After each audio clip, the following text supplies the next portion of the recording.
There's a lot of moving parts. I'll take a picture of it and put it up. After 3 years of podcasting, we decided to make a permanent setup instead of doing this every week. Yep. And it's awesome.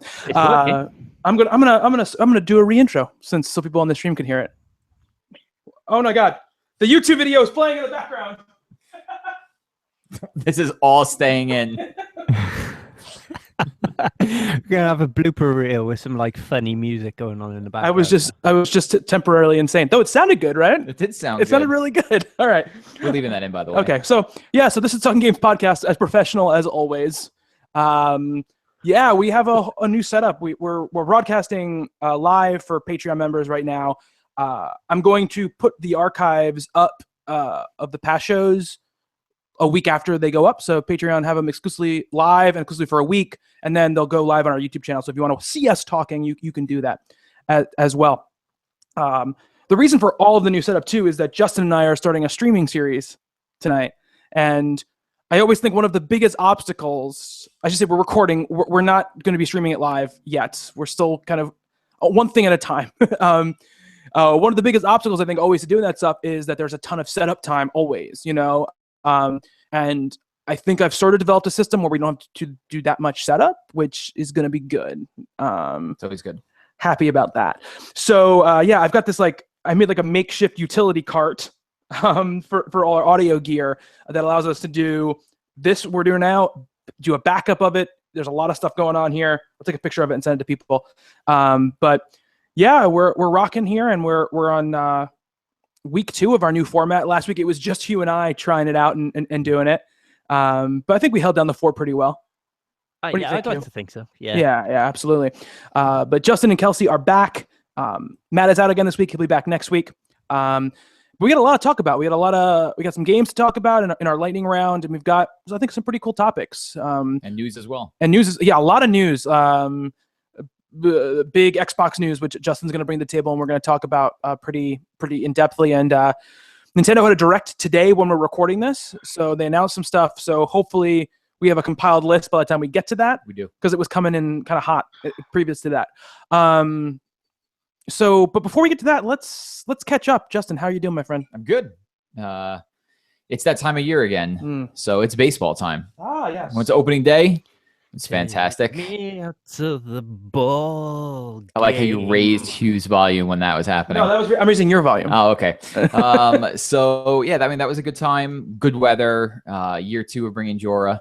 I was actually telling the guys a story before as we were coming on.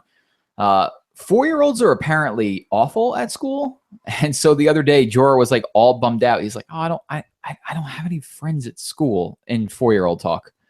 And I was like, "Oh, buddy, that's not true. I'm sure that somebody wants to play with you." He's like, "Nobody wants to play with me." It's like, all right, well, play with him. I know.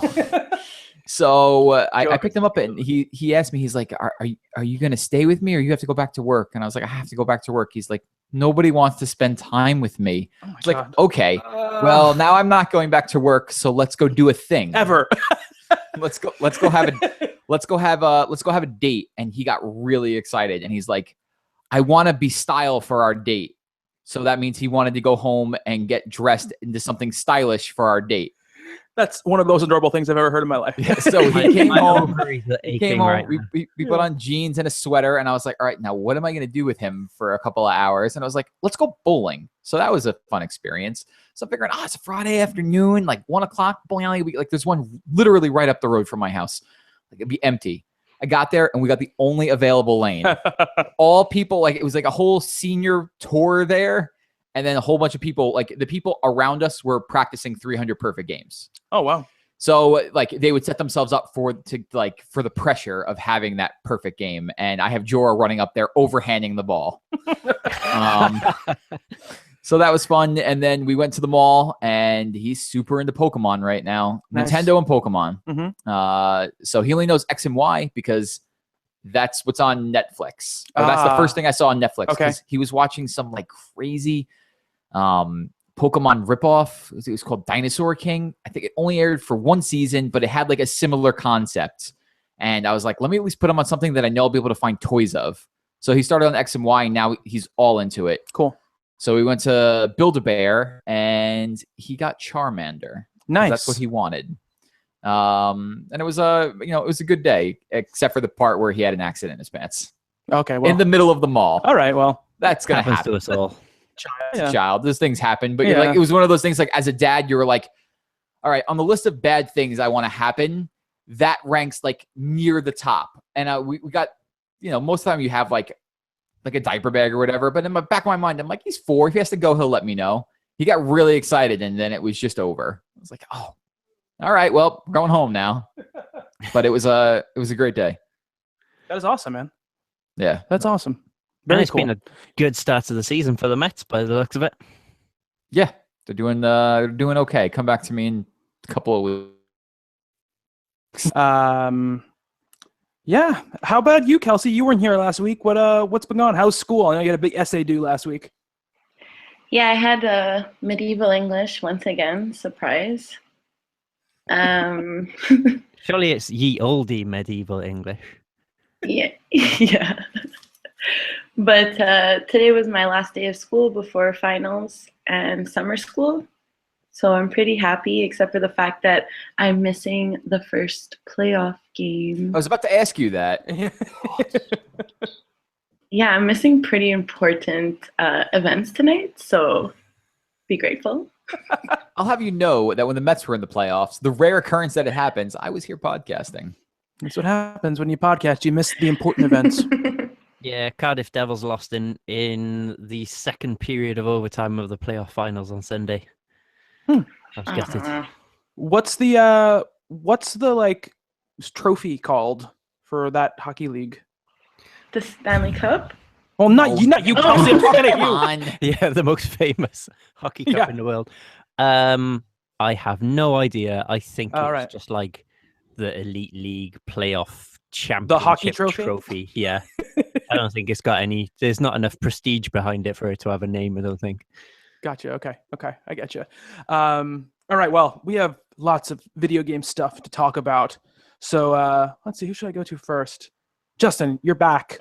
So you should probably go first here. I'm going to put 3 minutes on the clock here, and you got a nice chunk of games you're going to try to get through in 3 minutes. Oh God, he's going to be the Bob Ryer of talking games. All right, ready and go. Okay, so I mentioned it is baseball season. So this year I actually went and bought MLB The Show 17. I've only played one game of it so far, but I'm enjoying it. I have a couple of friends who picked it up, and I'm going to probably be playing that here and there for a while. On the Switch, I picked up Graceful Explosion Machine, which is a what did we say, Bobby? Like I think it's an arcade shooter, space shooter. Yeah, definitely. In the form of like a Rezo gun or a Galaxy. Oh, is that like the twin stick one? It's not a twin stick shooter. You use the face buttons and stuff. It's pretty neat. It's like, I think it came to like $13. If you own a Switch, I would highly recommend buying it. Played some Overwatch. I'm sure that Hugh's going to get into that as well as part of our new stuff. Overwatch came out with a new PvE cooperative mode that I find to be fantastic, and it's my favorite thing that Overwatch is doing right now. I started the Turing tests with my wife. If you like Portal, I would pick up the Turing test immediately. It is very similar, but very good, and it has actually like a really interesting story that I'm pretty into right now. Where am I at on the clock? Oh, I put it away. I was taking pictures. You're at 1:44. I have played 40 hours of Mass Effect Andromeda. And you're still awake? I've played a lot of that game lately. I haven't had to take Jorah to school this week, so I've been staying up till like 2 o'clock in the morning playing video games. Nice. I have a lot of thoughts about that game. I have completed it. I finished the main story. I told Bobby it'd take me 40 hours. It took me 40 hours and 52 minutes.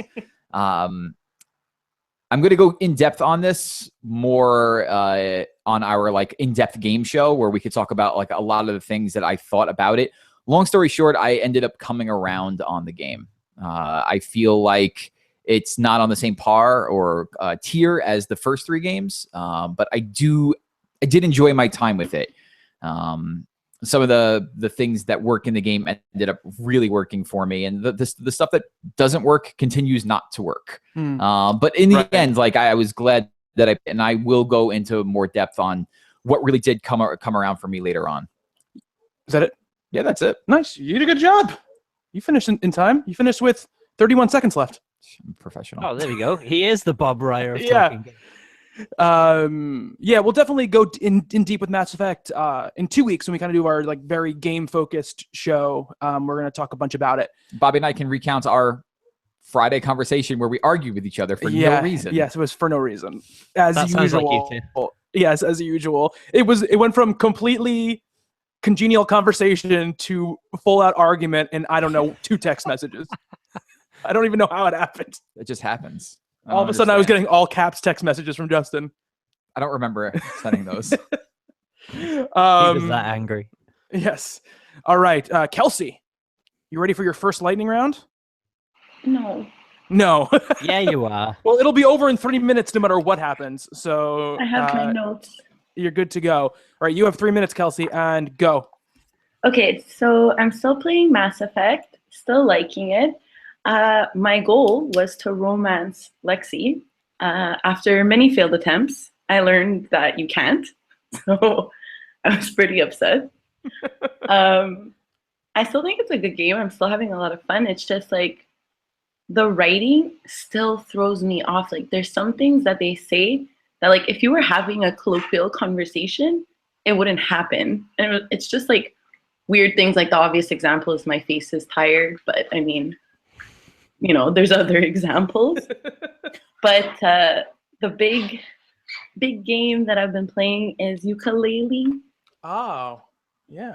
Okay, and you guys know this was my most anticipated game of the year. I'm in love. I'm in love with it. It's a pretty standard 3D platforming game. I don't know if you guys played it. It came out yesterday. I haven't played it yet. I've heard some stuff about it, but I have not played it yet. No. I've heard things. Yeah. Yeah, don't worry. There's Yooka the lizard and Laylee the bat, and Mr. B is the villain who wants to steal all the books. And as an English major, I was like, yes, I love this. It's a bit more open than a regular platformer, but you are limited within the worlds as to the moves that you've learned. So instead of having it like a 2D, you can like go around, but you can't like climb up if you haven't learned how to climb and stuff like that. Okay. And you have to collect pages for this big master book that Mr. B is trying to steal. And if you collect them all, you can defeat him. There's some problems with like lagging and camera angles that I've noticed, but I don't know if I would have noticed had I not looked at reviews. But once I did, I started noticing them. Okay. And obviously it's reminiscent of like Banjo-Kazooie and Donkey Kong. The music, A+++++++++. Still playing, I'm still enjoying, but I haven't, it just came out yesterday, so I haven't got into the nitty-gritty of it yet. That's it. All right. See, how did I do? That wasn't so bad. You did great. You have 38 seconds left. Everyone's finishing with 30 seconds left. Nice. I'm gonna make it 2.5 minutes now. Can I just say, I want to say one thing about Mass Effect. Yes. That I did wrong. Oh yeah, I know. I didn't sex anybody. It's true. You did Mass Effect all wrong. I did it completely Is that not wrong. the point? Celibate effect. It is one of the main points. If anyone, especially someone who's played all the Mass Effect games, Justin, I'm extremely disappointed in you. The thing is, I chose to go after not a main character. Yes. I chose to go after Suvi. Right. That Irish accent is going to get you every time. And I started going down that path, and then at some point I just missed the window, and I talked to her every chance I got. So I don't know what went wrong. Maybe I still can do it. Yeah. But I turned down other people in the process. So oh boy. I didn't sex anybody. That's disastrous. It's like I was like a rookie Mass Effect player. You're a rookie Mass Effect. Absolutely. Kelsey, let me know how it goes when you get laid. I'm so excited. I've seen footage of the PB. I have too. Yeah, on Giant Bomb, but I've not seen the others. Yeah. So no sex in Mass Effect. Failure. I know. 2 out of 10. Okay. Hugh, you all ready, my friend? Yeah, man. You got 3 minutes, and go for it. All right. So I'll start off with some retro games. As Justin said, the new Overwatch event called Uprising started. I actually missed the last PV event, which is the Junkenstein Halloween event. but I heard good things about it, and I am very, very impressed with it. It's like just a really intense, just crazy horde mode. With the length of it, I was really, really pleasantly surprised by it. I was expecting it to be about 5 to 10 minutes, and it actually lasts about 15 to 20.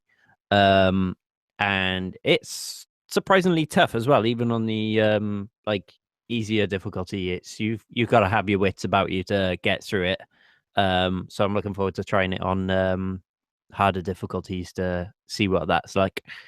I jumped back into Destiny thanks to Sam and Cody. Been really enjoying it. I've actually like made me realize how much I've missed playing it, and also realized that I hadn't actually finished the Rise of Iron content.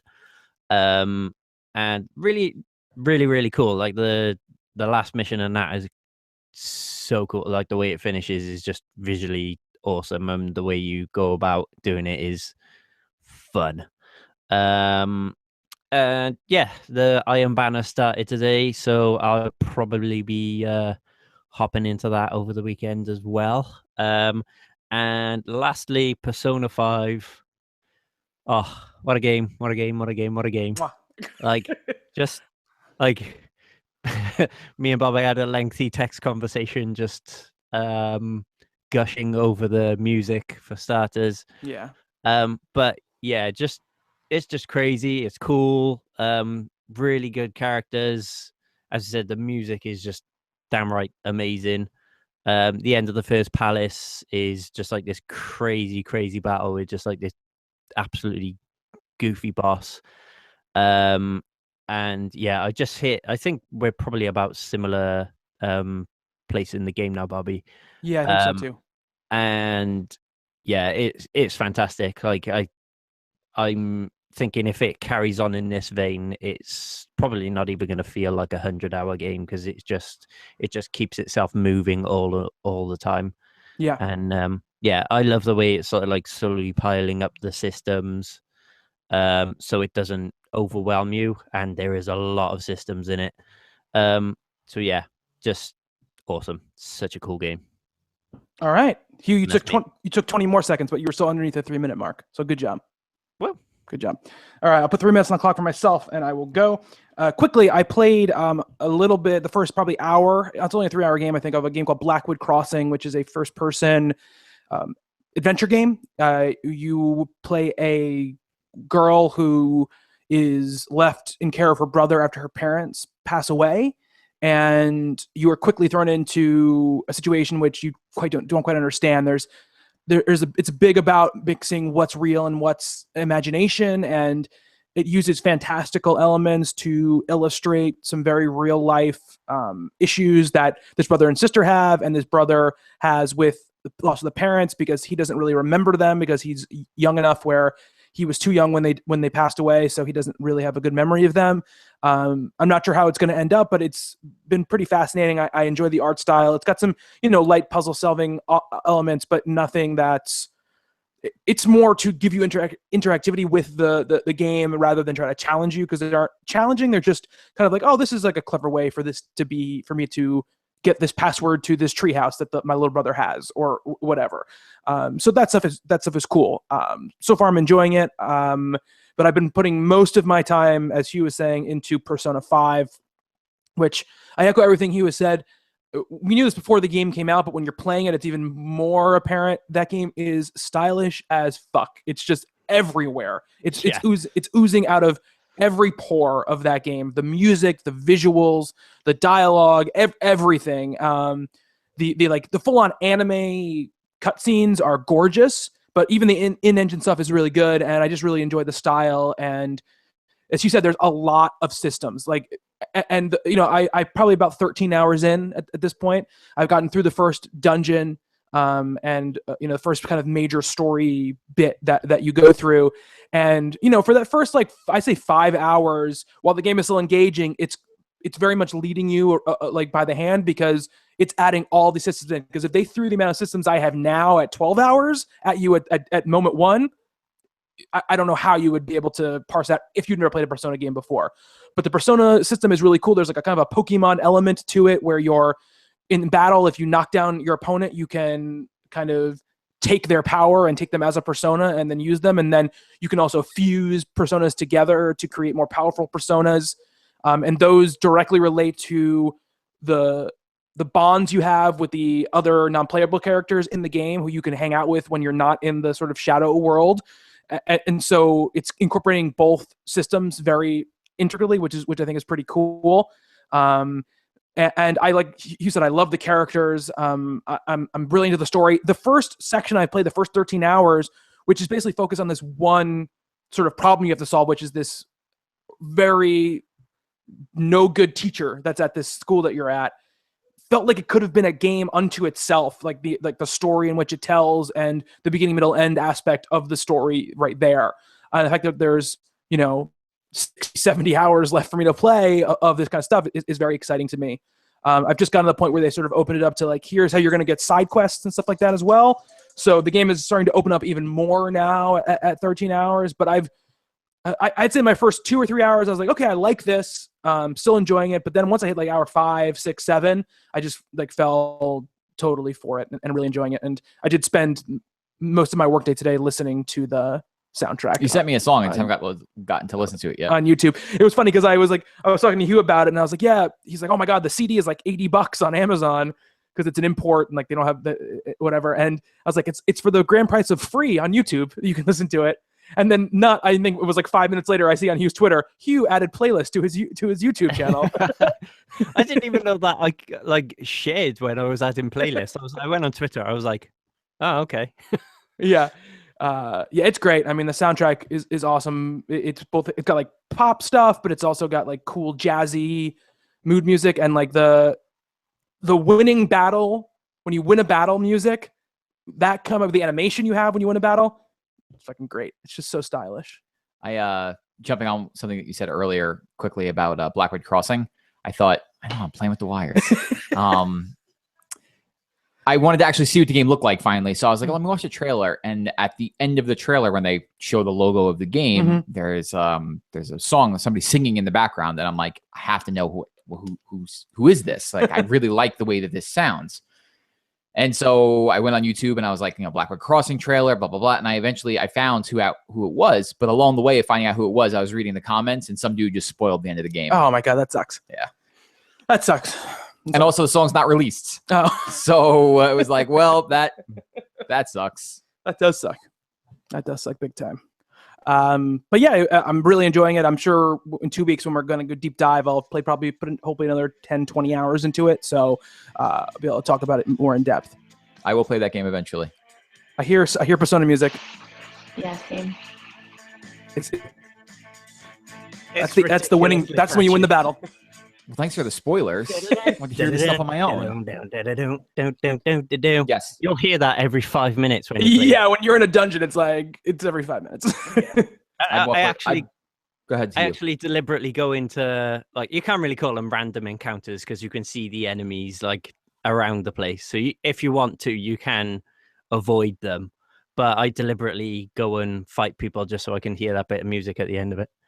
Yeah, me too. It's awesome, and like the cool like animation thing. It's sometimes like depending on what dungeon you are in, it's custom to what you're doing, which I didn't realize until I did like the first sort of like side quest area, and one of your companions does something that makes her look way different than she did before, and she looked like that in the like end of battle animation, so it was pretty cool. Nice.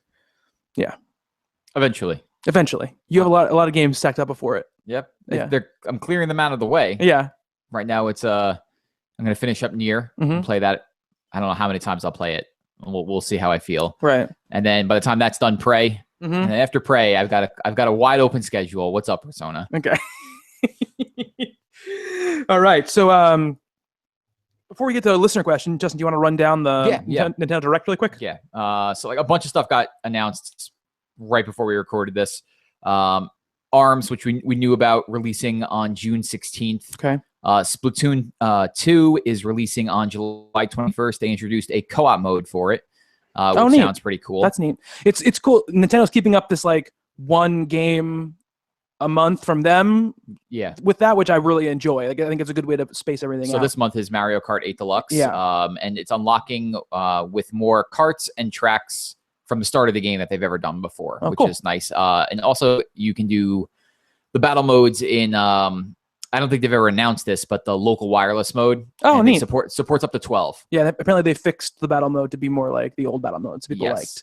Ultra Street Fighter 2 is May 26th. Oh, nice. Minecraft Switch Edition. That's big. That's big news. Nothing on. They just talked about the Sonic games. Oh yeah, I think those already have release dates. Those two Sonic games. Disgaea 5 Complete May 23rd. Neo Geo Masterpieces.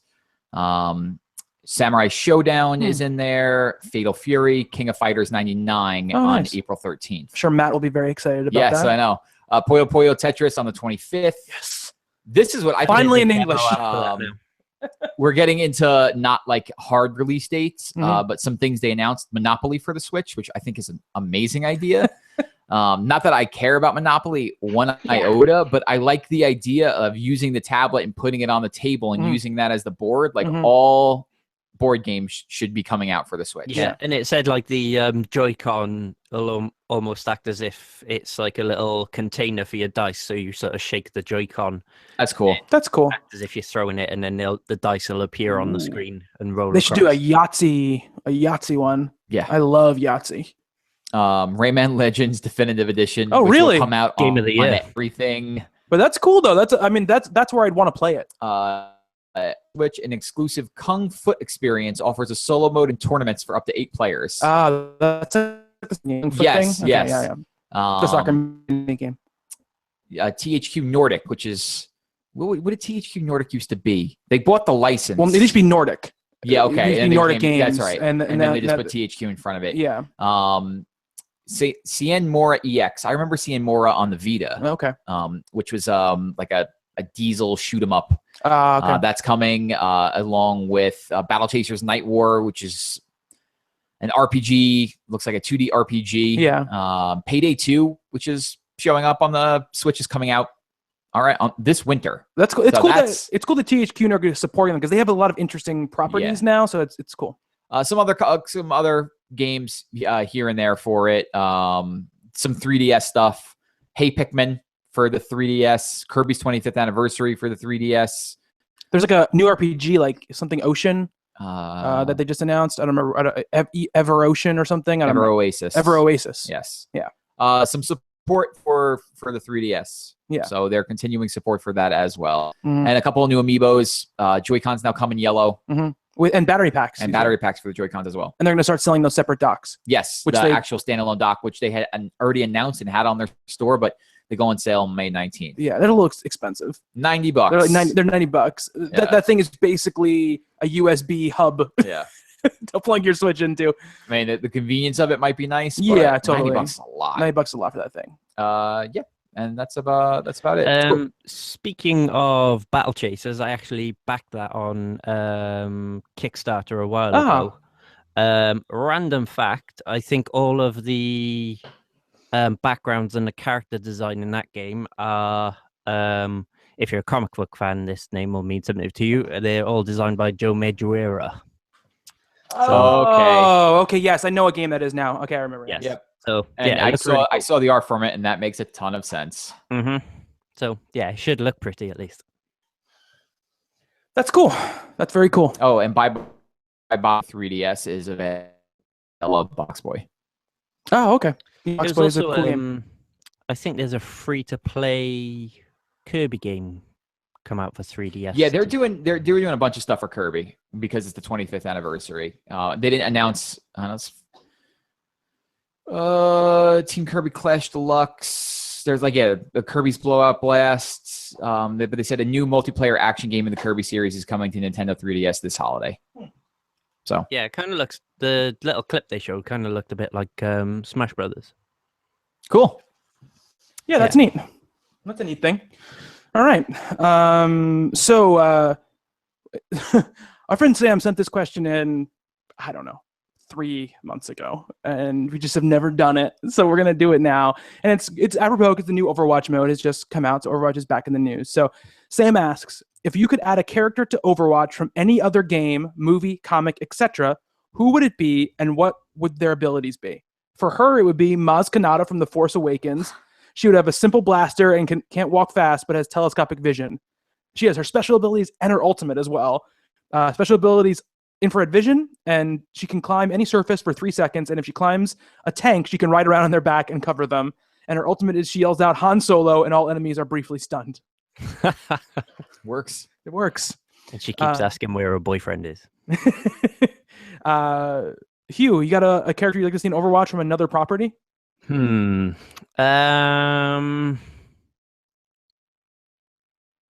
would kind of like to see kind of like, I don't know, it's a bit like an Iron Fist type thing, where like maybe with a bit more sort of like a melee based type thing. Okay.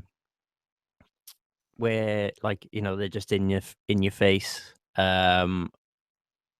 Abilities wise, probably maybe with the ultimate they sort of go for, you know, maybe there's some sort of you just press triangle and they just start like punching furiously for like 10 seconds or whatever. I guarantee you we see that eventually. Yeah. We will see another melee character in there for sure. Yeah. That would be pretty cool to add a bit more depth to that side of it. Cool. Justin, you got any ideas? I got an idea. Okay. I want Bomb King. Oh, from Paladins? From Paladins. When she wrote this question, I was like, I don't know. Like I could think of a ton of people I'd want to see in it, but like an actual character that they should steal is Bomb King. It'd be great. It would make me really happy. Kelsey, you have any other characters, other properties you'd like to see in Overwatch? Yeah, when we had first put this, I had put Thor. So I think it's pretty fitting that I kept Thor would be good. Yeah. Yeah, because I thought about it all. So he's either an offense or a tank. It depends. Depends what they decide. But his hammer is like, his basic moves would be like hitting or like sending little shocks. I think the shocks could be like a defensive move, like you push them back a bit. But his ultimate would be like slamming it on the floor, and everyone who's on the floor, they all die, like D.Va. All right. That's a good one. I was thinking for Thor, I mean, they could just literally rip off the moves from Smite. Because he has 4 moves in Smite. He has an ultimate, like, and Thor is one of my favorite characters to play in Smite. I love putting up that wall. In Smite, he throws his hammer to the ground or hits the ground, and the ground pops up and creates a wall to trap people in. So like that's the best feeling of like your teammate's chasing this guy, and you're like, oh, you're not going anywhere. You just put the wall up, and they just like run into the wall, and they get stunned for a second. It's cool. The best. Oh, can you imagine people doubling that and May though? That's true. That would be bad. My idea was Hellboy, because you've got like obviously a standard gun attack because he has a gun, and for his ultimate, you've got like his like rage burst. Like, I'm a big ass crazy demon.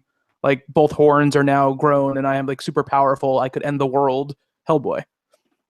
Sounds like it fit tremendously in Overwatch's lore. Yeah. Let me end the world with my demon horns. I think. If you wanted like a crap character in it, you could have like a stormtrooper where like wherever you aim, that's not where you shoot. Yeah. So you have to kind of figure out your aiming by how wrong you aim, how you'll actually hit someone. And their ultimate is you get like one shot that actually hits. So basically, it's you. Yeah, exactly. I was also thinking RoboCop.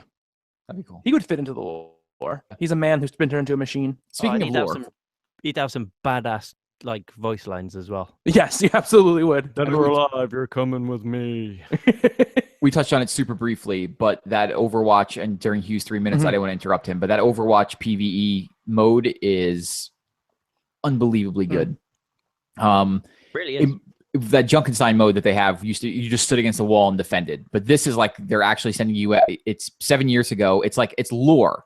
So it's Tracer's first mission with Overwatch, and it's Tracer, Reinhardt, Mercy, and Torb. and they're stopping a robot uprising. And so there's like, Morrison is talking to them like, protect the newbie and its tracer. And like the way that you go through the match, I mean, you have to go capture points and then protect the payload, then escort the payload, then take down bastions. Like it's involved, but they have the ability to just, if they wanted to keep doing stuff like this, like sprinkling cutscenes every now and again, or have like another character show up and like have like actual lines of dialogue that you're chasing, and maybe you don't catch them, but like you'd be playing missions from their lore. And I think that would be tremendous. That'd be really cool. I bet you that's where they're going. That would be really neat. There is a really cool cutscene before you start it as well, which I really, really enjoyed. I didn't get to see it because everybody in my group, I was with randoms and they all tried to skip past it. And I'm like, well, I'm not going to make everybody wait for me. I'll see it eventually. But yeah, it's really good. Nice. That's awesome. I got to get back in and play that. Now that I'm still playing a ton of Persona, so it doesn't really matter. Speaking of Persona, though, Kelsey, your topic you brought to the table is tied into this. You want to fill us in on what you thought was interesting for this week? Yeah, I actually have their note that they had written open. Basically, they were just announcing that Persona 5 is finally out in the West. They poured countless hours into making the game, and that they know it means a lot to their fans. And then from that, they start talking about Persona 5 streaming and videos. And they write, simply put, we don't want the experience to be spoiled for people who haven't played the game. Our fans have waited years for the game to come out, and we really want to make sure that they can experience it fully as a totally new adventure. Please, please, please do not post any specific plot points or story spoilers, and only talk about the game in broad strokes. If you stream past a certain point on YouTube, I think, and I think Twitch was included in it as well, basically a streaming service, they can hit you hard with legal, copyright takedowns. Yeah, exactly. And I just wanted to bring it up because I wanted to discuss how important are revealing spoilers. Do you guys look for them specifically? Do you agree, kind of thing? I just wanted to bring up that sort of discussion. Yeah, I mean, I think that the Atlas rules about Persona are extremely outdated for a company, and it's a very Japanese-based company to do. I think the idea that we don't want the game spoiled for people, so you can't stream it. You're never going to accidentally run into a Persona 5 stream. You're gonna go out to look for it. Yeah, exactly. And I think that it sort of ignores the reality of how games are promoted these days, because it's so weird because most companies, they court and go after streamers. It's built into into, let's pick another story-based thing. Yeah. Telltale. Yeah. It's built into Batman for you to stream. Yeah. It's like, that's just the way the games are done now. To me, it's like you said, it's a very outdated thing. Yeah. And Atlas knows it. Yeah. I mean, Atlas US definitely knows Atlas it. US, because they said our masters in Japan. Yes. Paraphrasing, our masters in Japan said no. Mm-hmm. Come on. It's just it's a very backwards way of looking at where games media is going right now. Yeah, absolutely. I mean, that's how your game gets out there. Yeah. Surely there were, technology exists as such where if it was such a big deal in Japan, your IP address tells computers where you are. So if somebody in Japan's trying to access an American stream of Persona, surely they could block it or something if it was that big of a deal to them. It's like you say, that's a big part of how games get recognized these days. For something like Persona 5, okay, it is one of the more well-known JRPGs, but JRPGs are still, in Western terms anyway, a fringe thing. And I know Persona 5 has been selling like crazy, but it's not going to be one of the big sellers of the year, I'd imagine, compared to other AAA releases. So you've just got to think like Bobby says, you're not going to go on Twitch and go, oh, Zelda Breath of the Wild. Oh, I've just spoiled the end of the game for myself. I'm so angry. I wasn't expecting that. Like, if you watch a stream, things are going to get spoiled. No, but exactly. Like, what stops them from me saying it right now? Nothing. Absolutely nothing. Yeah. It's not really about that. That's the thing, is they're hiding under the cover of, we don't want you streaming our game because we think that nobody's going to go buy it. Yeah, that's exactly. That's the thing, but they can't come out and say that. Yeah. So they're saying like, well, we don't want spoilers for the game getting out there. The game's been out in Japan for 6-7 months. Yeah. So if you really wanted to go spoil the game for yourself, Persona spoilers have been out there for months, like before the American or the Western release. Yeah. So like, this is all that is. And that's why it's such an outdated way of thinking, because if it wasn't for seeing, preview coverage or a stream, people might not go buy Persona because it's not Call of Duty. It's not Skyrim. It's not Overwatch. It's a niche thing here. Yeah. So like, the game should be in front of as many eyeballs as it can. Yeah. And I think that, like, I can tell you anecdotally, the only reason I'm interested in Persona at all is because of the Giant Bomb endurance run of Persona 4. That's why I know about the game. They play the entire game on the internet, and it's the reason why I was interested. That's why I bought that game for the Vita, and it's why I was so excited to play this game. So I think that it's just a backwards way of thinking about this stuff, and I think that, look, it's their game. They have every right to do it, and that's not the issue here. They have every right to do whatever they want. It's their property, and if you're going to use a site like YouTube, you have to be wary of the fact that if these companies decide we don't want our game out there, they're going to take it down. So you either have to host your own video or play by their rules. And so I think that that's whatever the legalities of it or whatever. But the fact of the matter is, like, you're hurting yourself. That's the bottom line. You're hurting yourself. And I just think it's a very backwards way of thinking about it. So many games have sold so much because people played them on streams at this point that it's just, they're missing out. Here's a great example. Skate 3. I forget what streamer it was, but I mean, Skate 3 has been out for how long? 6, 7, 8 years? Yeah, probably not more than that. I don't even know. Some really popular streamer started playing it a couple nights a week or whatever, and it all of a sudden picked up enough interest in like games being sold that it cracked, like, what do they call the NBD? NPD, excuse me. Like, it charted of copies sold out of nowhere because a streamer started playing it. So the idea that watching somebody else play the game is going to keep you from buying it. I mean, yeah, sure. There might be that like there might be a small part of the population that does that. But for the most part, people are going to look at you playing a game and be like, you know what? I think I want to play this. Let me stop watching or continue watching and then go get the game myself. Yeah, absolutely. Yeah, I mean, it's a similar thing with PlayerUnknown's new game, Battlegrounds. Yeah. Like they're the ones who made DayZ.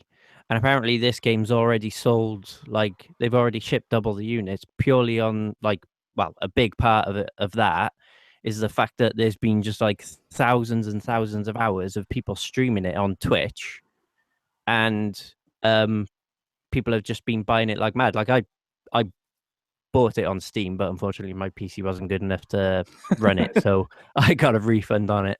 That's what I get for buying an all-in-one PC as opposed to a decent desktop. But like, I've actually noticed in Persona, there's actually some parts where you get a message on the left-hand side of the screen where it says screenshots disabled in this section or something. The whole game is blocked. Persona, Persona, you can't use any of the in PS4 streaming options. You can't stream anything. You can't share screenshots from it. Nothing. Like, it's always like that. So ridiculous. So that it's crazy. It's crazy. I honestly think they're gonna get to the point where maybe a few months down the line they're gonna patch it and remove those blocks, because I just don't see. I don't see. There's no way it's gonna do them any harm with people streaming it.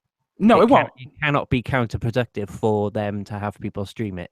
It can only be beneficial. They'll figure that out eventually. They'll figure it out. I mean, and they're just. The Japanese companies have a different relationship with the internet than Western companies do, and you've only seen it recently. Nintendo has started to come around on this stuff. They started like releasing a lot of the like Barely. clause, barely, but they've started releasing a little bit of it. And so it's slow to happen with companies that whose main base of operations is Japan, where the power center is in Japan. Here's a recent example. So Zelda has had 2 patches. Yeah. Both patches have only said, when you look at the patch notes, we've made some changes to the game for a more pleasurable experience. Yes. And the first one was fixing like a bunch of things. Yeah. The second one was nerfing things. You can no longer get the infinite arrow glitch, and Wolf Link no longer had like 20 hearts unless you actually went through that dungeon in Twilight Princess and did it. But people had to figure that out on their own. But they're not in the business of telling you anything. Yeah. That's the way they are. I think they hate the fact they have to write any patch notes. Like even writing, we made the experience better. They probably hate it, but they have to do anything. This is the worst. Yeah. Kelsey, what do you think overall? I just think like it's a bit like they're undermining the community in a way, because if I want to avoid spoilers, I'll avoid spoilers. I don't need them to place a limit on it. Like I'm not a child, you know what I mean? Like there are children watching. They probably shouldn't, but you know, if I don't want to see, let's say, an ending to a Game of Thrones episode, I'll avoid the internet. I don't know. Like I just think it's such a dumb thing, because people who want to avoid spoilers will avoid them themselves. And the people who want to spoil stuff will just spoil it anyway. Yeah, so there's no avoiding it. They'll just look up plot descriptions, or they'll listen to a podcast that spoils the game or whatever. It's just it's crazy to me. I mean, you know, we don't make money. We don't make our living off of doing game streams, but I'm sure some people before this game came out were planning on doing like pretty lengthy streams of it. And you can still do some stuff that you can still probably play most of a couple dozen hours of it probably. You can until a certain point. Yeah, the game is day based, so it goes through days of the week, and I think it's July 7th is the last day that you can do. Now I've been playing it for 13 hours, and I'm on May 4th or something. So you know you're gonna get a probably good 30 hours out of it before you get to that point. But they also they don't want you sharing major story stuff, and there's no way to know when you're playing the game what a major story thing is coming up, because the game sometimes will go from being like, oh, we're just doing normal ass, like I'm walking around Tokyo, you know, buying hamburgers and working and hitting baseballs at the batting cage, and then all of a sudden you'll be in a major story thing without even realizing it. And so that's a weird restriction to me. Yeah, it's a weird thing. It's a weird thing. But a very good topic, Kelsey. I think that was a really good one to bring to the table for this discussion. So I want to move right over to Hugh in this case. So Hugh, what did you want to talk about this week? Well, as I said in my lightning round, I've been getting back into Destiny and thoroughly enjoying it again. And it kind of got me sort of looking at like the in-game systems and the in-game economies and stuff like that, and sort of thinking to myself, what I would like to see in Destiny 2 to sort of improve on what's in the first game. I mean, they have since this game came out, but I still think there's room for improvement there. So my basic question to the group, and I have a few ideas myself, is what would you like to see in Destiny 2 that would make just basically like the quality of life, as they call it these days, in the game better for you? Right. So Kelsey's obviously the expert on this. You should probably lead this conversation. She's played hundreds of hours into Destiny. Hundreds. Yeah. I'm extremely devoted. You mock, but you're going to be there with us. You will be there with us. It will happen. I know. It will happen. I mean, I have a lot to say about the quality of life stuff in Destiny. It's always been my major gripe with that game, I think. I think it's most people who have gripes with the game, most of it is quality of life stuff. But it's gotten so much better. Oh, it has, totally. And I think there are things that they'll absolutely change. I think being able to do more stuff without going back to the social spaces would be a nice change. What social space in Destiny 2? It doesn't exist anymore. Yeah, but the social space that and have always gone to, the tower isn't there, but I'm sure there will be one. But to be able to just cash in items or do whatever, would be able to complete quests in certain quests, from your ship or something like that would be something good. Yeah, I mean, you could turn in bounties and stuff now. You can turn in bounties. I'm saying like there are some days where quest-based quest-based. All you have to do to go is talk to this person. All they say is like, oh, good job. Now here's the next part of your quest. That's all they do. There's nothing else involved. All games do that though. No, yes, I know. I know quality of life for sure. Quality of life. That's all I'm saying. It's not. It only makes it a big deal because Destiny has such long loading times sometimes. That's like, okay, I just wanted to go back and turn this in, and I spent more time in a loading screen than I spent, the other thing. It's quality of life thing. Just be able to turn those quests in and get the next. If it's a major like thing where I'm going to see a cutscene or I have to do a story thing, absolutely make me go back to the quest giver. But if I am just turning in to get the next stage of this, go kill this many enemies thing, I want that pretty badly. Yeah. I mean, quality of life, sure. Why not? Yeah, exactly. That's what he's asking, quality of life stuff. What about you, Justin? Yeah, I don't know. When I first heard Hugh's question, it was like, what do I want to see in Destiny 2? I was like, hang on, let me get out my lists. And as I roll down this parchment that's as long as the table. As far as like quality of life stuff, I think because I've been there from the beginning. Right. I went back and I played some and I almost got pulled back in. I almost did. But some of the guys in my group were like very intent on playing and like I wasn't at the right light level. Mm-hmm. But I will say, I think leveling up near end game stuff just needs to go a little bit quicker. Yeah. It's fine now. Like when they boost you, mm-hmm. So say like the previous light level was like 370. Yeah. When you're at like 360, it takes a while to get up there. A lot of playing. But now that it's 400, I went from like 370 to 380 something almost overnight. Yeah. And like that's much more enjoyable than sitting there and grinding. Like the amount of time I got 11 levels, I might have gotten 4. Right. And they've gotten way better about kind of giving you what you need to do to get your light level higher than it used to be. But it's still, if you need to be at 380 light or whatever, there should be a clearer path to get there rather than like, if you do this, you'll probably get something that will help you get there. I will say the one thing that they really need to fix, for me at least, I don't really have a big problem with their UI in general, mm-hmm. But I think that their quest log is nightmare sauce. Oh, yeah, because it's always like, if you haven't played Destiny in a couple months, you come back and you're like, I don't know. I don't know what all this stuff shit is. everywhere. But especially that quest log page where it's right now, you get your faction reps all at the top. Great to see that. Mm-hmm. But you have like pages of like 4 on a page, like quests going on. Yeah. All right, well, it's like you completed this randomly. Like you did this thing. And it's like, I don't know which one this went to. Right, yeah. So they need to just make that a little bit more streamlined. Like, a weird aside is like in Mass Effect, your quests pages are a mess. Yeah. And it took me 20 hours to get a good firm handle on where I need to go to see what quest I'm on or what quest I want to do. Yeah. And Destiny is a lot of the same thing. Yeah, I agree. They need to clean that stuff up. I think also streamlining like the way you figure out which is the next mission you should be doing. Like that goes to the quest log thing as well. But like when you look, I love the artistic nature of those maps that they have. I think they're beautiful and really cool. But sometimes I'm like, which one am I supposed to do right now? Like if there's more than one thing blinking, I'm just like, is this something, so that's something that I think they could streamline as well. And just something I would like to see is I would like to see a raid in like the mid game, like in halfway up the ladder.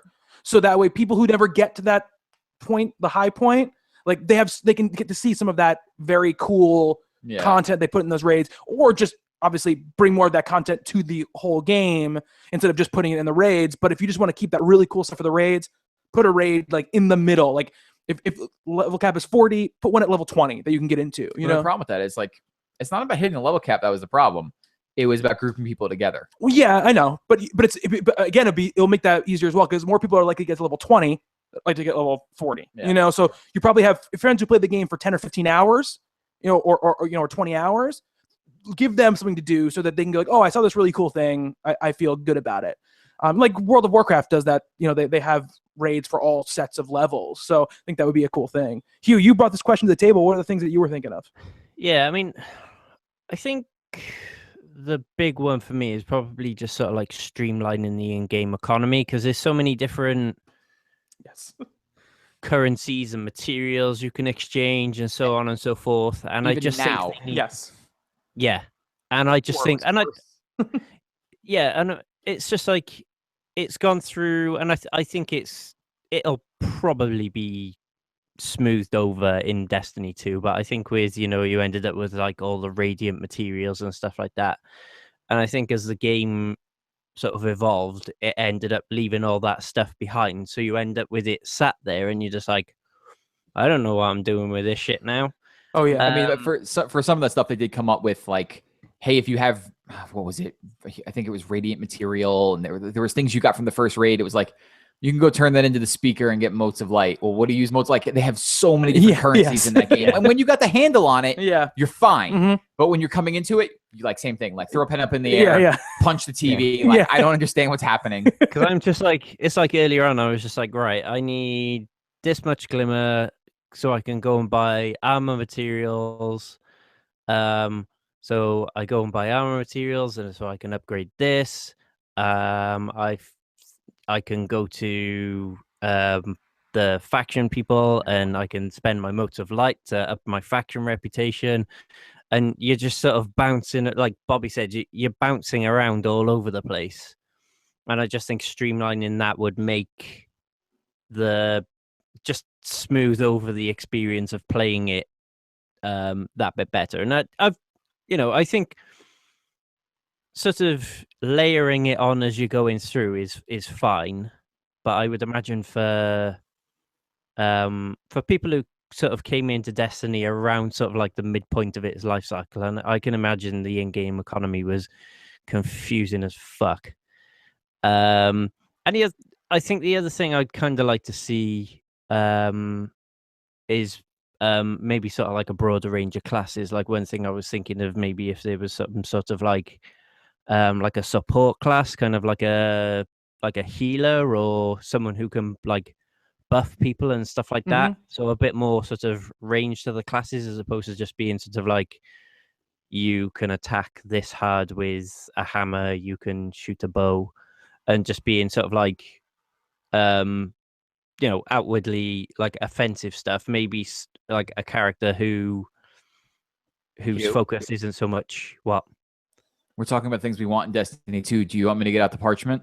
Because I got that whole list, and we got a couple of months to go, and we are going to have that talk. I will say for one more thing about quality of life that I think would be really good. I mean, Destiny is not about having one character. It's about having 3.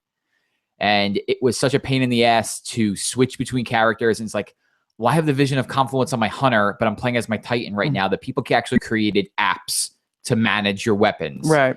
They should just make that easier in game. Yeah. Like you go back to the tower, whatever that's the stand-in for your social space is this time. And there should just be like a console that you could walk up to, show me everything I own across all characters, and just be able to move stuff around. Like it shouldn't be outsourced to a secondary device. Yeah. Oh, and I will say this. You should be able to send and gift items to other players, I feel like. Oh, that's opening up a whole... It was so good in Diablo. It's so good in Diablo. It's like the best. Oh, then you're opening up like an outside game economy. Like, yeah, well, I have the Gallahorn. No big deal, just $50. Well, that's black market shit. They'd have to. They could be in game, but they could just avoid all that by keeping it out. Yeah, but in game. I would have bought the Gallahorn for $50 because I was the only one without it. That's your problem. That's someone else's problem. It only took me like 300 hours to get it. Okay. Justin, do you want to read the next question from Samuel Moon? I do. I just have to find it. It's all right. And we have another question that's on that list that came in via email. Okay. Sam writes, hello, gamers. I've been thinking about getting or building a gaming PC for a while now. Where do I start? Do you have any recommendations for video card or PCs? Thanks for the great shows. All right. Let me look up Eric's number, and I'll share it publicly on here. So obviously a 1080. Oh, yeah, 1080, which is or a Titan, a nice $700 video card. Yeah, definitely. No. I mean, if you look, early, I don't know what episode that was. It was pretty early on in the run a couple of years ago. We did building a PC show, and a lot of the concepts that we talked about then still apply now. But for me, what I would say is figure out what you want it for. Like if you need to be like, I want everything to run at 4K, 60 frames a second, then you're gonna look at spending quite a bit of money. But if you want things to run at 1080, 60 frames, be able to run everything, you can probably get a pretty good PC for $700 probably if you build it yourself, which is what I did. You know, I have the 1060, which is probably comparable to, which is a NVIDIA 1060, I should say, which is pretty comparable to like the 970 or 980 of their previous kind of generation of video cards. It's a really good video card, and it's pretty cheap. You can get it for like $300, I'd say, and maybe less than that. And the video card and your CPU are going to be the biggest expenses for you, most likely. You want to use PC Part Picker for one thing.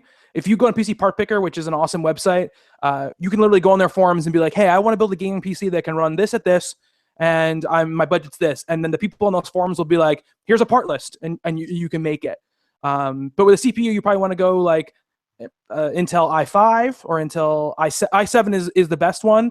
They're going to probably come out new ones soon, so a lot of those older models are going to go down in price. But I have an i5, and I really don't have any problems running anything. Yeah, it all depends on what you're looking for. Yeah, I can't. If you want to run VR, you're going to need a decently beefy PC. It's not ridiculous. You can make it happen for probably $800-900. But like I have a Intel i5. I've got a 1060. I've got 8 gigs of RAM. And you know the other stuff. I mean, I can put up the parts list that I have right now in my rig, and I can run pretty much everything. Like I can run The Witcher with everything on ultra, except for I can't have the hair physics on because it just destroys my computer for whatever reason. I don't know what it is. Go figure. I don't know. It might be the CPU. I have no idea. And I could do like the Vive. I could do Vive games. I ran the test and it said I was good to do the Vive games. And I've never had any problems with it. I love it. But I would look, video card and CPU are going to be your two main things. Everything else is going to be pretty cheap. Case is pretty cheap. Power supply is pretty cheap. Motherboard's pretty cheap. RAM is extremely cheap. Hard drives are extremely cheap. I would go with an SSD. Yeah, it's just better. I mean, the best thing to do is get like a SSD, probably like a 128 or 256 to run whatever you're currently like playing on, and then get like a terabyte regular hard drive for you get 2 space. terabyte hard drives for like $100. Right, yeah. Less probably now. Also, and Windows is going to cost you like $90-80, which is still ridiculous to me. But there's plenty of places to start, and using those websites is great. That's how I kind of started. Justin's friend Eric like really helped me. I basically said, this is what I'm looking for, and he built a parts list for me, and that thing is run. I've had it for almost 3 years now, and it's like amazing. Like I only upgraded as a video card, and everything else just still runs great. But basically, yeah. I mean, if you just type in like on that website, or even in Google, like I'm looking for a PC to play VR games, or I'm looking for a budget PC. It's all about what you're looking for. If you're looking for the high end stuff, like you just type that stuff in, like looking for high end VR, budget, mid range, you will find websites, and you could compare them, and you'll find what you're looking for. I would say, unless you have a big, you're very adverse to messing around with electronics, I would say definitely build it, because you can get. It's not hard. I did it. I've never built anything in my life electronically. It's not hard. Just there's plenty of like videos that walk you through everything. For the most part, it's super simple. There's a couple things that are like a little complicated, but the most complicated thing you do is cable management inside the tower. You can get so much more for so much less if you build it yourself. If you want to buy something comparable, you're probably looking at an extra $200-300 if you want the same thing built. Yeah, I mean, I have my hands inside PCs all day long. Yeah, so he doesn't know anything about technology. I know. Software, like the whole, like I've never gotten to PC gaming since I've said this 1,000 times. Like I hate dealing with drivers. Yeah. But as far as like assembling a PC, anybody could do it. All you need is a screwdriver and an ounce of common sense. You just pretty much line up where things go. You plug them in. You just be like, all right, here's some wires. How do I make this neat? Yeah. It's a piece of cake. And dealing with anything, and drivers now with Steam, it's like nothing. Like it does it all itself. So you really have to not do much.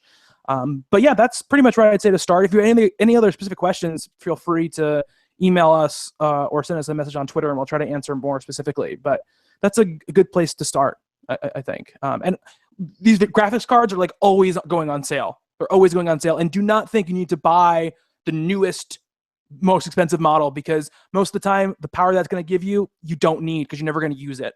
Especially if you're not running off a 4K monitor or 4K TV. If you're running 1080p, you can run everything amazingly for a fraction of the cost. So I hope that answered your question, Sam. Let's go on to next. Just let's go. We're talking about specs, talking about hardware. So let's go to you. Let's talk about the Scorpio a little bit here. Microsoft announced they partnered with Eurogamer and Digital Foundry to really get out there and talk about the Scorpio, which they had previously announced at last E3. Yes. Last E3. Yeah. And the Digital Foundry just pretty much put up a couple of articles and videos talking about what they got their hands on. They got their hands on one of the not the final builds, but they have a pretty good idea of what the final build is going to be. But they were working with one of the dev kits and they got their hands on it. And so what Digital Foundry is known for is digging very hard into the specs, which we are not experts at. No, as you just heard. The long and short of the Scorpio is that it is going to be the most powerful gaming console by a wide margin. Yes, for sure. It is way more powerful than the Pro. The Pro upscales to 4K. Digital Foundry was saying that they saw a Forza tech demo running at 64K using only 70% of the GPU, which gives it more room to play with, more power to play with. It's not maxing it out. They said that they've had to guess it'd be starting at $499 or around the price of $500. Yeah. It's a premium product for people who want premium products. It does sound incredibly cool. But my question to everybody, or my thought is, the Xbox brands, for us, and I think in general, has been not floundering, but it is not in a strong place right now. I think that's safe to say. I barely turn my machine on. Bobby, you don't? No, I don't. I turn it on to go I got to download the Xbox games with gold. Hugh, I forgot. Do you have an Xbox? No. And Kelsey, you don't, right? She shakes her head. No. So I love powerful machines. I have a Pro. I will probably get a Scorpio.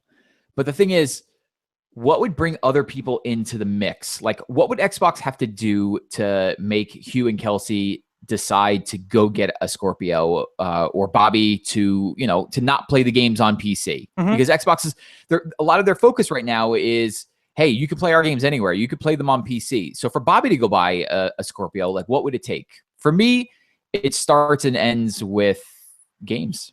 Right now, none of their games are really hitting the mark for me. Right. Gears of War was fine, and Forza, I think Forza Horizon was great. But since then, what's come out? Nothing. Halo Wars 2. Halo Wars 2, yes. Which was fine from what I've heard. Yeah. They need to just roll out with games. And I think that would be a safe answer for everybody. Yeah, I mean, I've always been a pretty big fan of the Xbox slate of games and what their systems do. I had an original Xbox. I loved the 360. It's one of my favorite consoles of all time. I bought an Xbox One because I just always liked their games, and I was hoping that I would see more of what they brought in the previous generation. And this generation, look, there's been good stuff. I think Gears of War 4 was good, and I had fun with it.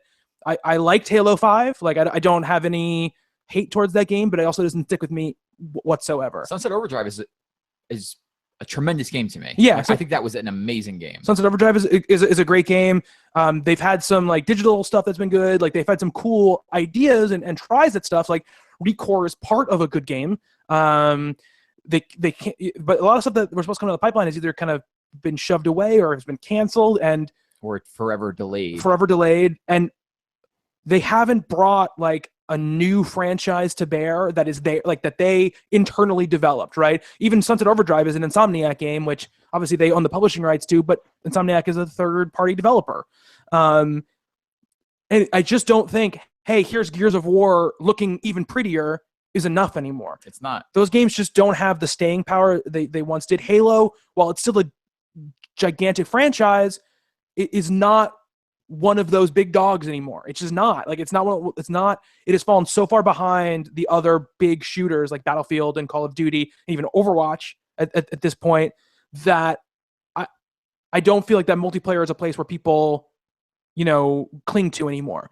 We no longer live in a world where Halo multiplayer is hands down the best multiplayer. And we haven't for a long time. Yes, we haven't for a long time, but for a while it still was very popular. Yeah, because it still was a very quality game. And I'm not saying that Halo 5 wasn't, but they've lost that fire when those things, and because they've just been around for a long time. Look, at a certain point, after 13, 14, 15 years of a franchise, which has had 7 games or whatever, the spark is not going to be there anymore. It's just not going to be there anymore. And so they need games. And that's the thing for me. Like, if you're asking me, for me, what is the thing that could get me to buy a Scorpio?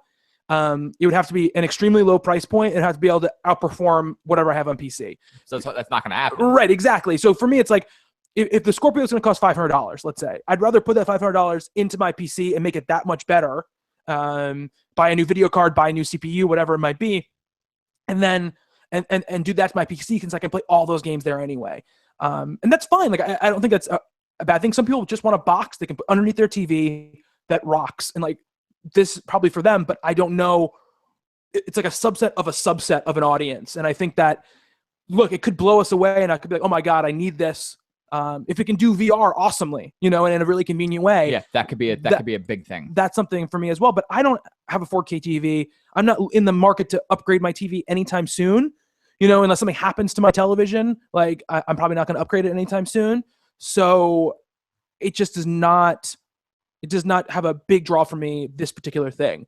And I think too that people who or have a PS4 and are just loving it, like, I don't think this thing's more powerful is the thing that's going to draw them away from that. I don't know. I mean, Hugh and Kelsey are both those people, right? So, Kelsey, is there anything Xbox could do to make you want to buy their new box?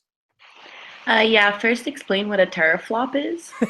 I have no idea. It's a really scary flop. Yeah.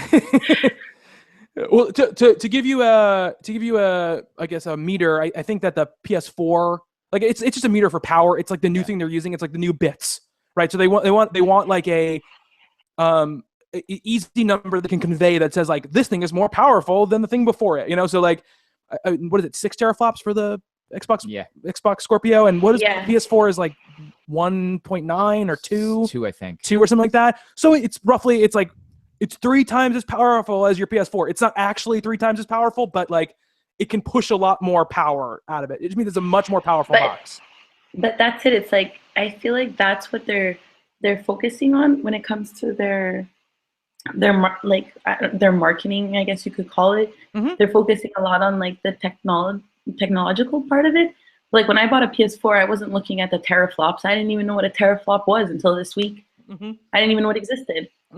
I bought a PS4 because of the games. Mm-hmm. I like the games. I like Sony as a company as well. I think they just market themselves better than Microsoft does. To be fair, that is recent though. Yeah, but the PS4 era, it absolutely is. Yeah.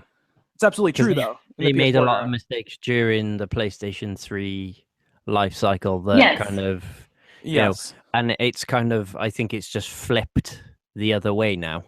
Oh, it absolutely has. It absolutely has. It's amazing to me that, like, these companies don't learn from each other. Like, the one is in the lead and is super cocky about it and falls, and then the other one, the scrappy little one, comes up and, like, if you call Microsoft the little one, but the new one to the space, right, comes in and takes that audience away from them, and then makes the same exact mistake, almost to like the letter of what the last company did wrong.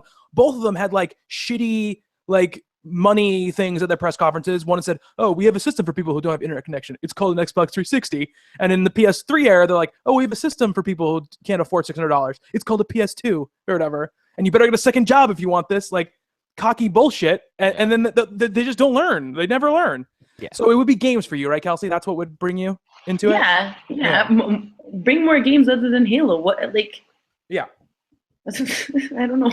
No, it's absolutely it's an absolutely good point. I mean, they don't bring anything to the table in that sense, or they do something that's really outside of the norm. Yeah, like Windows 10 and Xbox are running right now, are starting to test run the fact that what Steam is doing.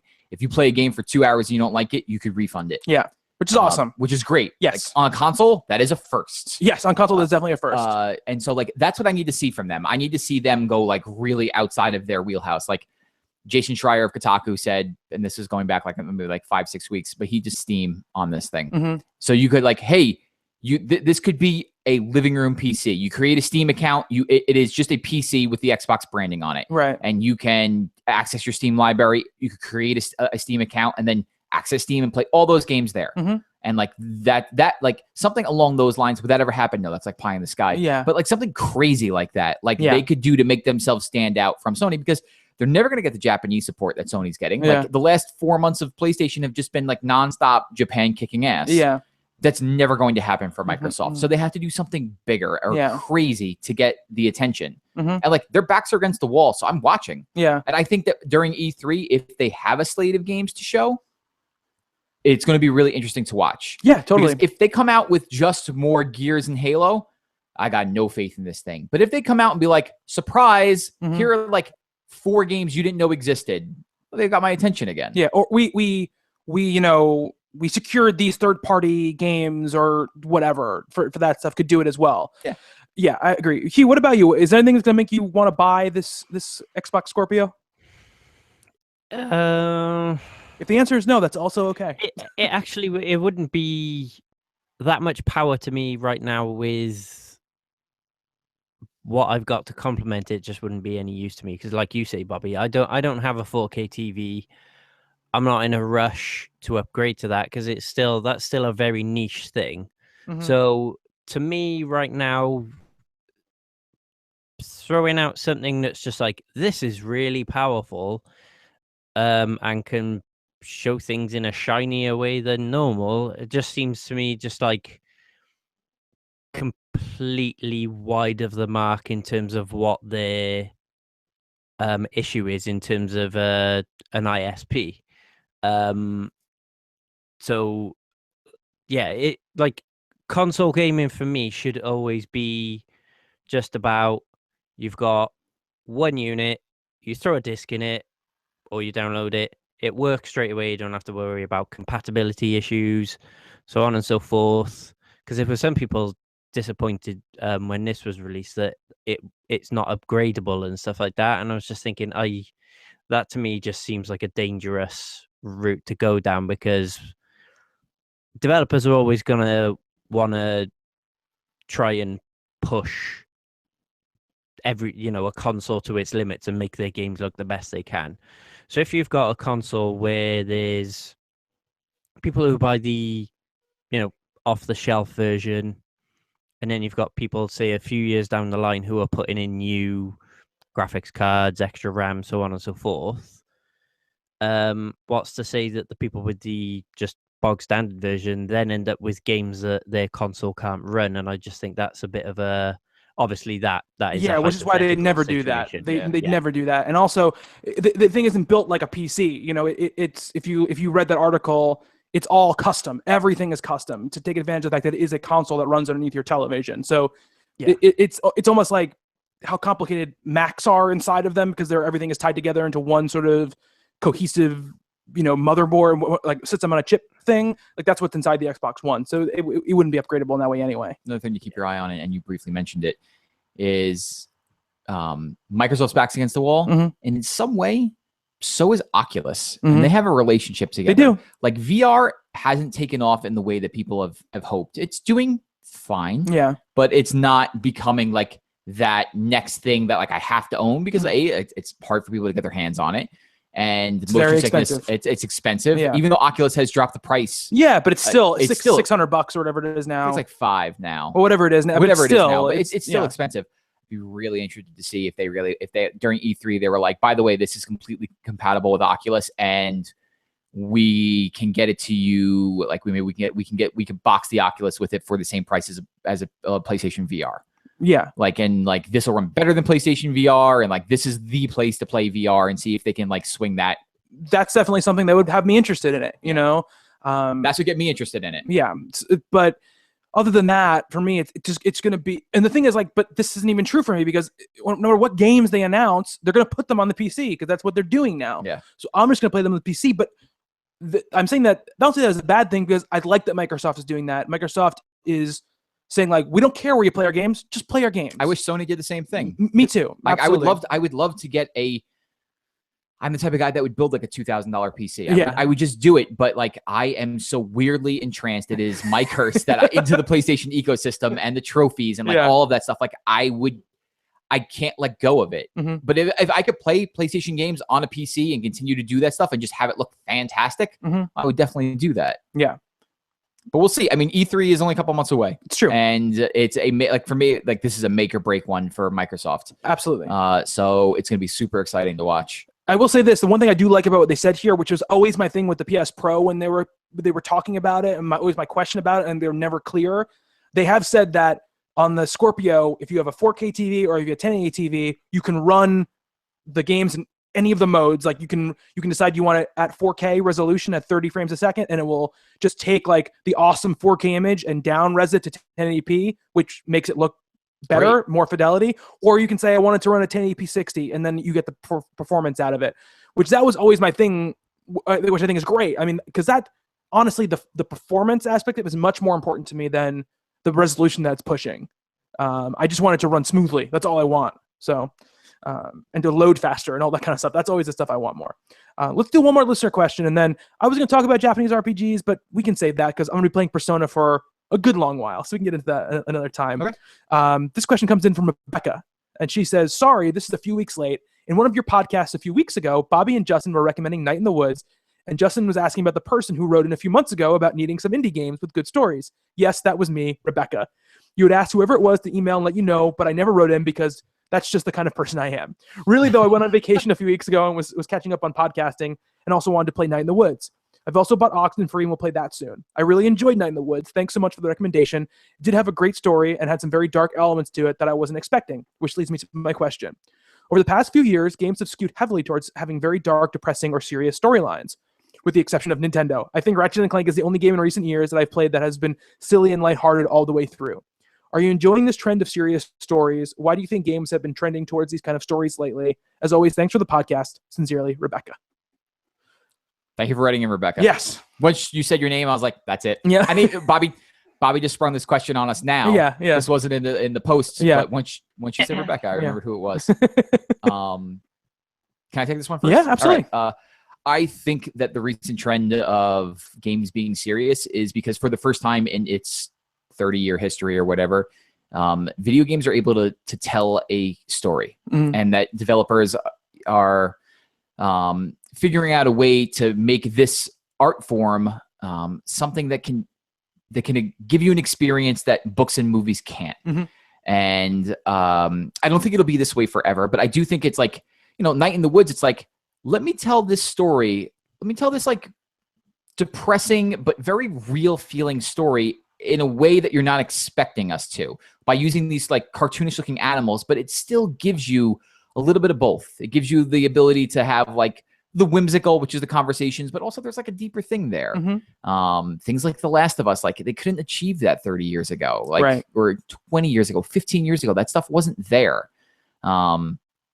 So like, yeah, I do think that we're getting a lot of that right now, but I think we're also seeing a renaissance in some of the more lighthearted games. Like Nintendo is always going to do lighthearted, right? But we're seeing games like Kelsey's playing Yooka Laylee.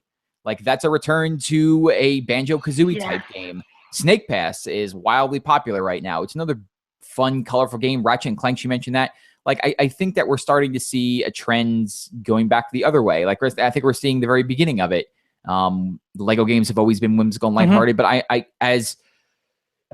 as developers are trying to get more kids into gaming, because we grew up on gaming because it was the thing, right? Consoles, like that was the thing. And kids now are like, well, why would I play on a PlayStation when I could just play on my iPhone? So we're starting to see more of those type of lighthearted things come out. And I think eventually we'll strike a balance, or some years it may be real heavy with the serious stuff, and some years we may get lighter stuff.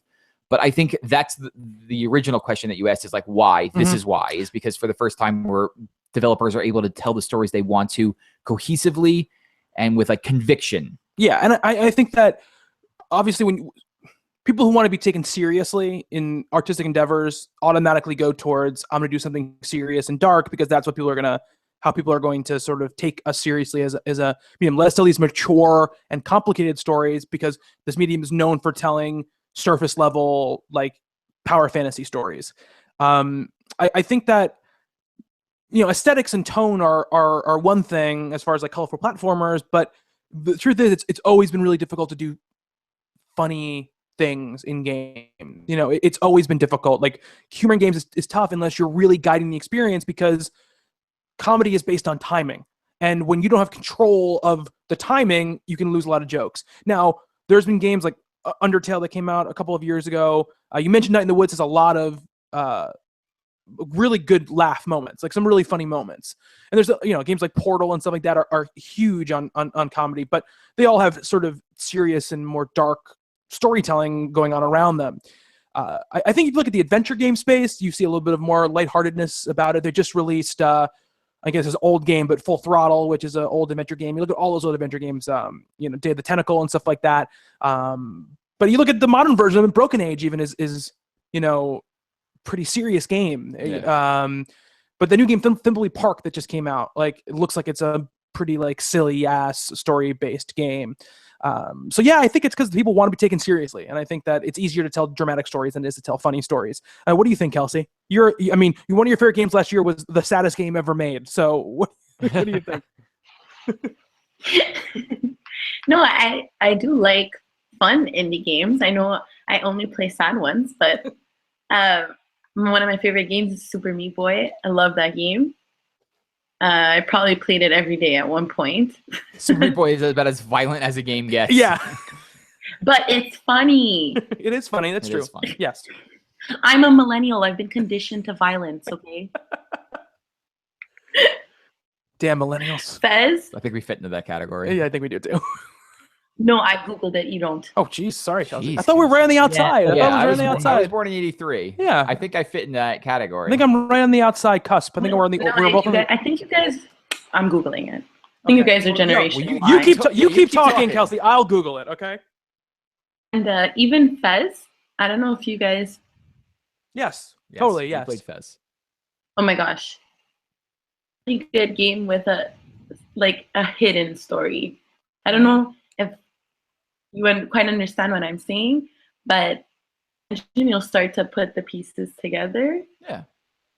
If you really want a fun game that's lighthearted and has a good story, I would really recommend Fez.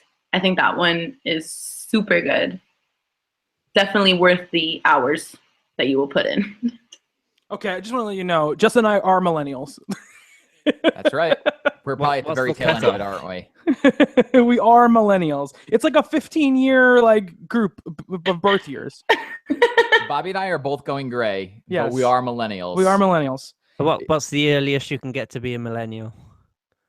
It says, this is weird now. Hold on a second. Now I'm in Urban Dictionary and it's all over the place, so I don't know. On Wikipedia, it said basically anywhere between born in the 80s to born in the mid 90s was what it said. All right, cool. I was 81, so yeah, I'll count myself in. Oh, so we're all millennials. We're all millennials. Yeah, that's according to it. I don't know. Yeah, take that, young person. Yeah. Though it does feel weird that we're considered in the same generation of people. I know. I'm looking at us and it's like Bobby and I are aging. Yeah. Literally right now before our eyes, we're getting more gray. Yeah. Yeah. It's very true. Very, very true. Anyway, what were we talking about? Serious games. Fun. Yeah, fun and serious. Fun v serious games, I guess. It's funny because you look at something like Doom that came out this year, which on the surface you looked at it, you'd be like, oh, that's like a serious dark game, but it's actually very funny. Tongue-in-cheek. Yeah, it's very tongue-in-cheek. Yeah, I would say whimsical, but it's not definitely not whimsical, but it's definitely tongue-in-cheek, and it's got a wry sense of humor about it. It never takes itself very seriously. You mentioned Sunset Overdrive earlier, and that's a pretty good example of a game that's pretty whimsical. Yes. Yeah. Sunset Overdrive is so good. They're never going to make a sequel, but God, do I wish they would. But yeah. So but I think you're absolutely right. I think if you look at my favorite story games over the last couple of years, they're all very serious. Yeah, and I wonder if again, it's the age thing, right? Where I'm 30 almost 34. Target demographic of gamers these days. When you think about it, people who are probably mid-20s to early 40s are the ones who have the most money and have probably spent the most time with video games throughout their life. Like I honestly do not remember a time in my life where there wasn't something in my house for me to play video games on. Like I've been playing video games since they were on fucking cassette tapes.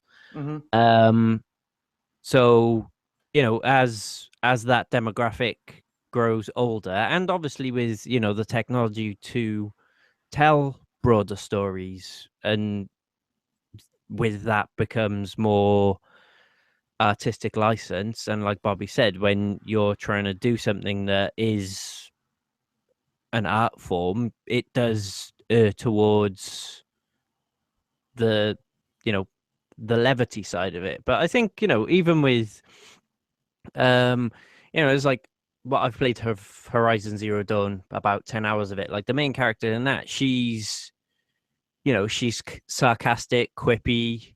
You know, there is a, you know, in the main, that the subject matter of that game is serious, but there's plenty there to make you smile here and there. And even in Resident Evil 7, there's some good dry humor in that. Yes, that game is hilarious. Can't wait to find out. There are a few bits that, like, no, you're right. Totally. Yeah, there's a good few lines in it where you're just like, that's actually quite funny given the situation the guy's in. Yeah, it goes for like the campy horror stuff sometimes. Yeah, like the Evil Dead type sort of totally, one-liners. Yes. But more like the new Evil Dead. Yeah. So it's also a little more disgusting. Yeah. But yeah, I just think, you know, given the demographic of gamers that are the, you know, predominant gamers these days, that I think that is probably why. And I think maybe a few years down the line, as they start aiming maybe towards younger people, like Justin, you said, to attract younger gamers in, then maybe the tone will lighten a bit. But I don't think we're in like an age of where games are like,